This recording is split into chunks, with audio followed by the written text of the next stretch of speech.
In the name of the Father, Son, Holy Spirit, amen. Hail Mary, full of grace, the Lord is with thee. Blessed art thou among women, and blessed is the fruit of thy womb, Jesus. Holy Mary, Mother of God, pray for us sinners now and at the hour of our death. Amen. Hybrid martyrs, Pray for us. St. Thomas Aquinas, Pray for us. Father, Son, Holy Spirit, amen. Okay, so we're beginning a new part of this course on human nature. So we're now in part 3. No, part 4. We're on part 4. Man as rational. So we've looked at man as a natural thing, man as a vegetable, man as sensitive or animal, and now we're looking really at what is unique to him, and that is his capacity for reason.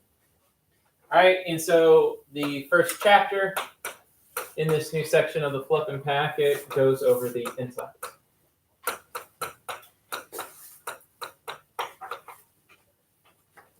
And so before we proceed about the intellect, I want to make a distinction that is found in the writings of Aristotle. And a lot of modern philosophers confuse this distinction. And it's the distinction between experience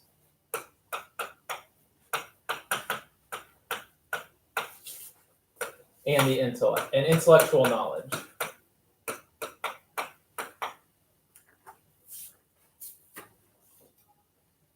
So experience is knowledge of individuals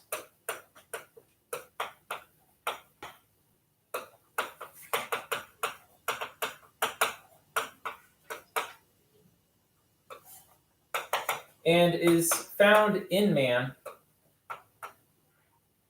and possibly it's what's going on when people refer to an animal as being very intelligent. Okay, kind of like it's an experiential knowledge. Whereas intellectual knowledge is knowledge of a universal class.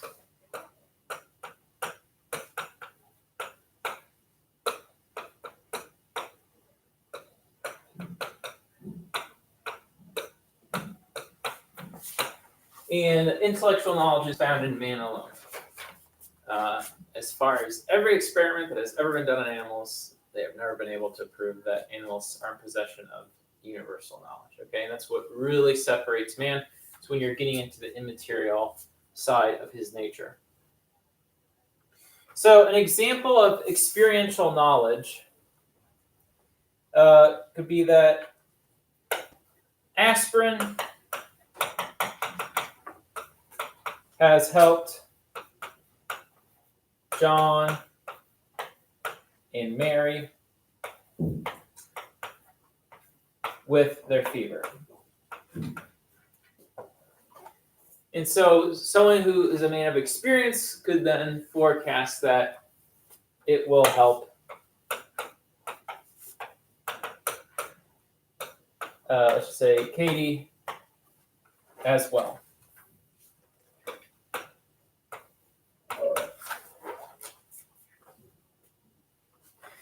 All right, in this knowledge of experience, all right, notice what's being dealt with is the individual. Okay, the individual. Whereas over in universal knowledge, you're dealing with the universal class of things. You're going more abstract. All right, and universal knowledge would be something on the guise of all aspirin assists all fevers.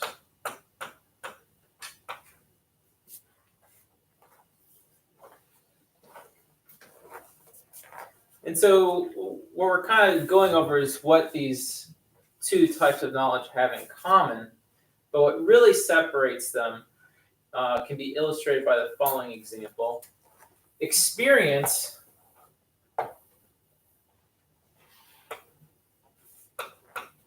cannot discern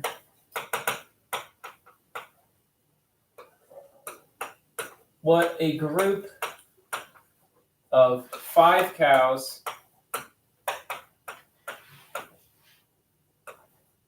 and 5 goats have in common?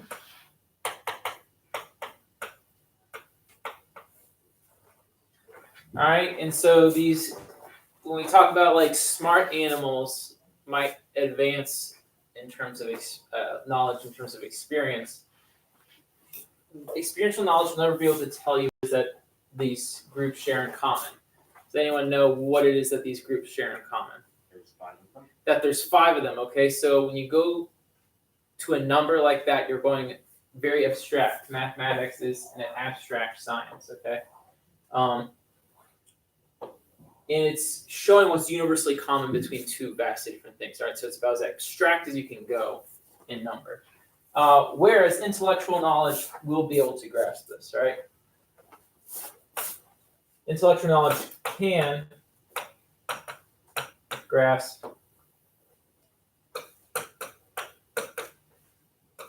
that the 2 groups are common in number. All right, that's a very important distinction. A lot of times, the like modern philosophers who might be materialist, or even guys like John Locke, who's a philosopher and an Enlightenment guy, but he's not a materialist, but he actually understands man's intellect in the same way. They just think all of man's reasoning is an extension of experience, okay? But the Thomistic argument is that these types of knowledge are 2 different things, okay? And that distinction comes all the way from Aristotle as well. It's not just St. Thomas. All right, so now we're going to talk about the human intellect itself. We're going to give it a definition. And after we go through the definition of the human intellect, I want you guys to help make distinctions between the human intellect and then say the angelic intellect and then the divine intellect as well. Because if you remember our days going over Plato, you know a definition is good if it's precise, right? And we're going to do that order of dividing and making distinctions and such. So the human intellect can be defined as one power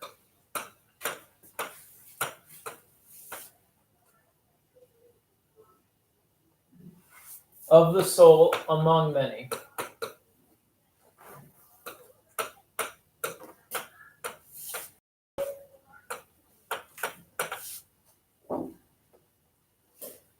Naturally dependent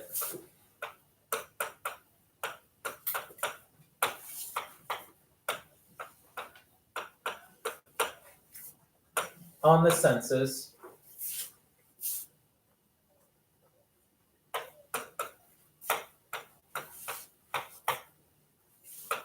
by which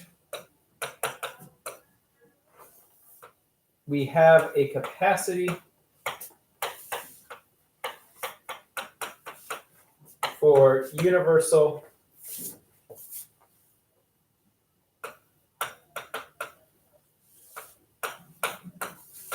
and immaterial knowledge.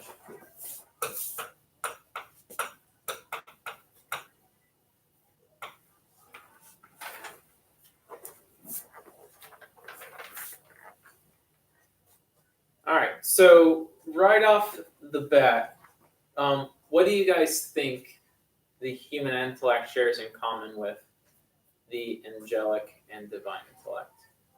Power of the soul. For the angelic, yes. We That's have, one thing it shares in common. Yeah. we have the capacity for immaterial knowledge. Okay, yeah, it's the capacity for understanding immaterial and universal knowledge, right? That is what you can say is common to all intellects. Everything that precedes it is what distinguishes the human intellect from, say, the angelic or the divine intellect. So for angelic intellects, the intellect and will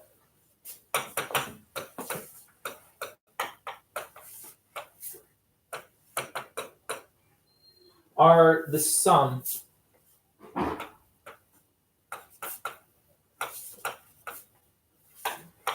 of their powers.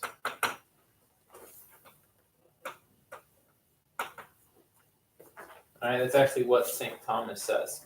So whereas our intellect and will is just one among many, what are some other human powers besides intellect and will?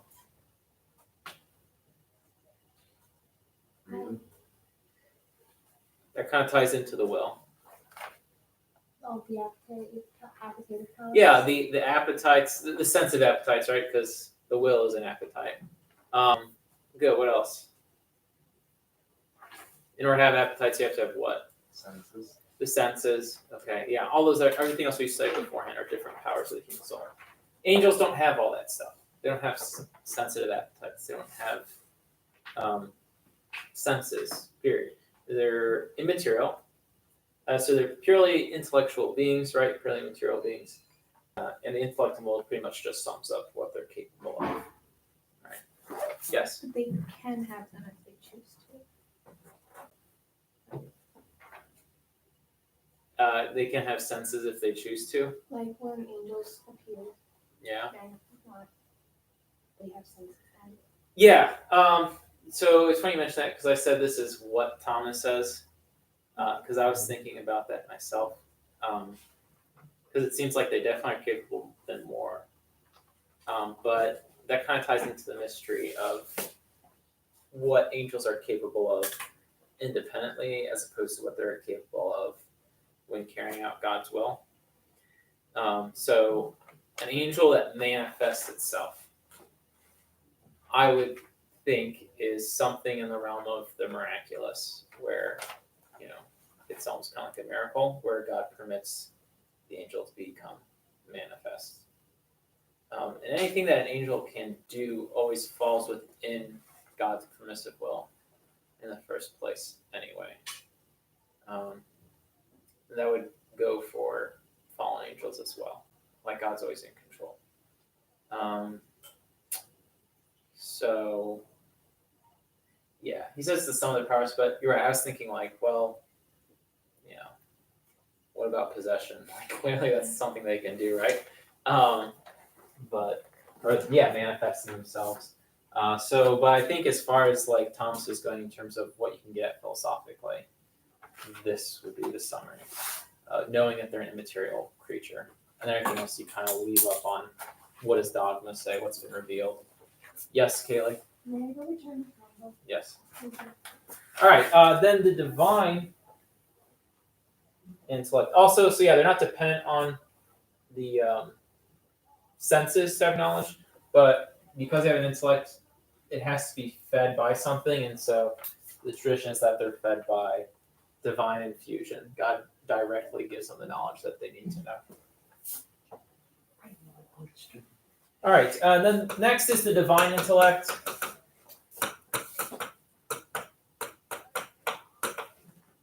And it's the most different from the previous two because it is the same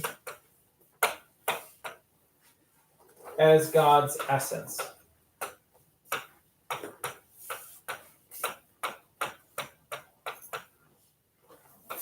All right, that recurring idea that I've mentioned before of divine simplicity. All right, God is one. His essence and his existence are the same. Everything about him is the same in one. And so all his actions, right, his powers are all actually just one. You can't make a real distinction between them. His intellect is the same as his love. It's the same as his active existence. So there's a mystery there. And, I don't expect you guys to necessarily grasp that, because I don't think it's possible. It's not possible for humans to actually grasp it. But what we can maybe do at the end of the course is spend some more time on what this is. And but just put in your notes for now, so if you ever come back years later, you're like, oh yeah, divine simplicity explains this, because I'm a full-fledged Thomist now. All right, so now we're going to take a look at a couple arguments for the immateriality of the intellect.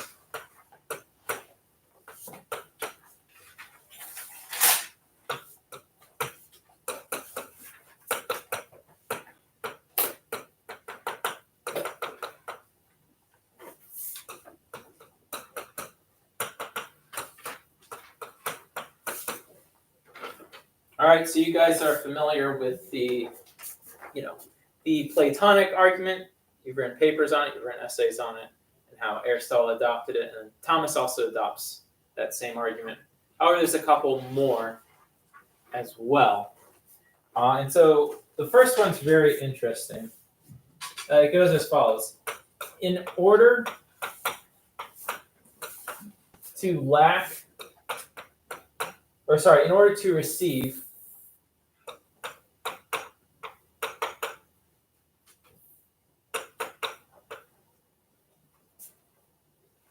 you must first lack.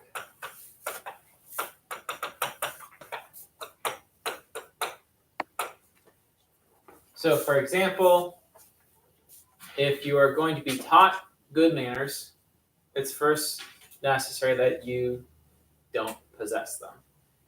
All right? If you're going to receive warmth, okay, it's first necessary that you yourself are not warm. If you are going to, make a shirt red, if the shirt's going to receive the color of redness, it's first necessary that the shirt itself is not red. The intellect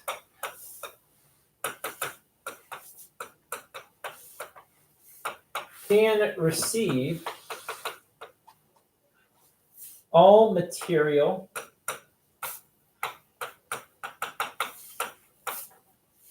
substantial and accidental forms.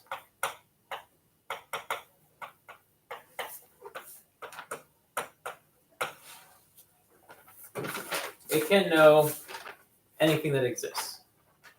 If it exists, it's the object of the intellect, right? It's a material thing that's finite. So what conclusion then follows in this argument?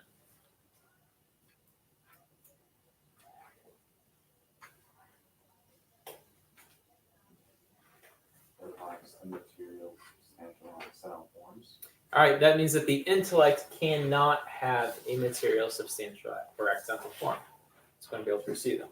Very good. Yes, Spencer? May I please use the restroom? You may. Thank you. All right, so ergo,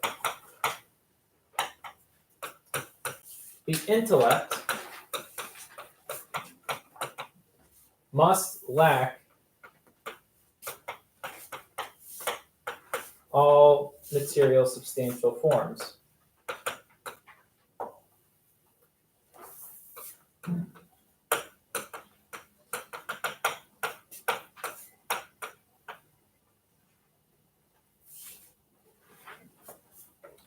All right, well, if it doesn't have a form, you can't have matter without a form. And so therefore, the intellect's a material. It can't be an organ. It can't be something bodily. A second argument, is this clear to everybody? How the reasoning follows, okay.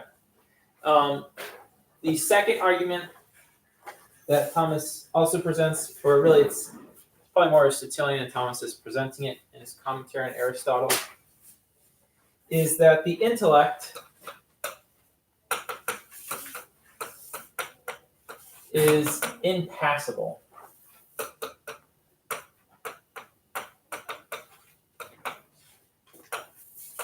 Which means unable to suffer.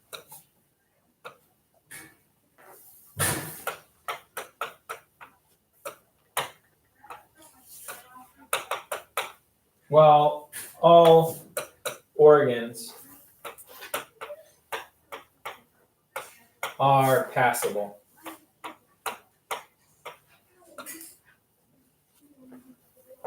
Meaning they can suffer. So for example, if an organ gets overloaded with something, it can shut down or just start to be going through some major pain.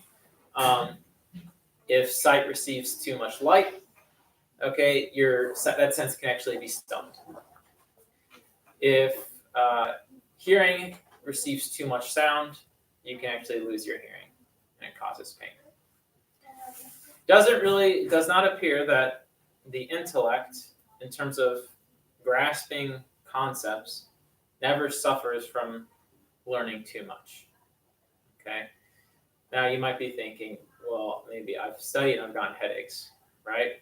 But then Thomas would attribute that to being your interior sense power, that material organ of your memory or your imagination that is being strained. Okay, but it's not the intellect itself.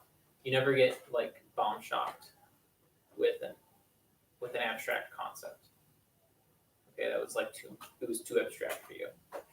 All right, and so because of that, it appears that it's not an organ because it's not the same as the other typical organs, which are capable of suffering from being overloaded.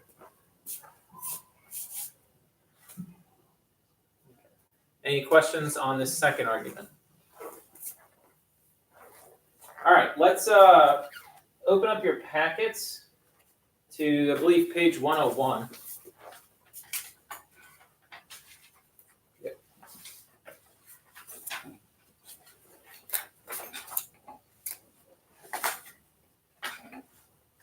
All right, and at the bottom of 101, that last paragraph is the writing of St. Thomas, and it's just him clarifying and further giving examples, explaining the second argument. Michael, can you please read the last paragraph on page 101? This is what he means when he proceeds to say that the dissimilarity between the sense and intellect and the point of passibility appears from organs and from sensation. For a strong sense object can stun the faculty of sense. One can be deafened by great sounds, blinded by strong colors, made powerless to smell by anything by overpowering odors. And this is because an organ in each case is injured. But since the intellect has no organ that could be injured by an excess of its appropriate object, its activity is not, in fact, weakened by the great intangibility in the object. Indeed, is rather strengthened thereby. And the same would be true of senses if they could exist without bodily organs. All right, very good, thank you. All right, turn the page over. And Isaiah, can you please read? He then concludes by indicating how the intellect, despite not being united to the material organ by any part of the brain, still able to be indirectly affected by the senses being more directly affected. Quote, all the same, an injury to an organ of the body may indirectly weaken the intellect, insofar as the latter's activity presupposes sensation. The cause then of the difference is that sensitivity acts in the body, the intellect acts on its own. Okay, that's just reiterating the same idea that we've mentioned a couple times, that, if there is a fault, if it appears that the intellect is acting faulty or irrational or something to that effect, the real issue lies not with the intellect, which is a material, right? It can't be corrupted, it can't decay, but with a sense power that is subject to corruption and upon which the intellect is dependent on. Okay, and so if the intellect is getting faulty information, then it's going to appear as if it's operating faulty, but it's really, it's just the input that's going on. All right, do animals have an intellect? We'll just read this. The answer is no. Yeah, we'll read this and then we'll be done for the day. Ella, go ahead. In order to show that the intellect differs from the sense powers and to show that animals have no intellect, St. Thomas offers us an argument based on the flexibility of the intellect and will. What that flexibility depends on will be indicated below. For sense is found in all animals, whereas animals other than man have no intellect. This is evident from the fact that the latter perform diverse and opposite actions, not as though they possessed intellect, but as moved by nature, carrying out certain determinate operations of uniform character within the same species. Every swallow builds its nest in the same way. Therefore, intellect is not the same as sense. Okay, good. So he points out man's creativity, man's freedom in acting, the variety how he acts is a sign that man has this intellect, whereas animals don't demonstrate that. Okay, so people think dolphins are super intelligent. When was the last time a dolphin built a rocket to the moon? Okay, dolphins have been like talking to the same way to each other forever, right? Whereas human speech, human communication changes all the time. We start using different words, okay? Words come in and out of use. You can learn different languages, what have you. All right, Louisa, finish up the last paragraph. The root of the freedom of human beings to act in different ways in similar circumstances lie in the intellect. The intellect is focused on universal being, truth, and good, as opposed to being restricted to particular beings and goods. Because of the focus on what is universal, the intellect is able to see a variety of ways of attaining the same desired end. This is evident from the great variety of products all built to satisfy the same need. Needing a chair, we can build one in an endless number of different ways. Animals, on the other hand, act in the same way in similar circumstances. Needing a web to catch flies and other insects, a certain kind of spider will spin the same kind of web over and over. This is an indication that animals have no intellect and consequently no free will. All right, very good. Yeah, the will flows from the intellect. Because the will flows from the intellect, we call man primarily a rational animal. Some modern philosophers stake the claim that man is not primarily rational, but man is primarily willful. They think that reason follows from the will. They invert the relationship, which is what guys like Nietzsche did, and a lot of postmoderns who end up being more relativists kind of make that same claim that no, the will is primary in man. But when you look at the order as Thomas lays out, it's reason, intellect first, and then from that flows the free will. And if animals don't demonstrate free will, then that's a sign that they don't have an intellect. All right, we are done for today.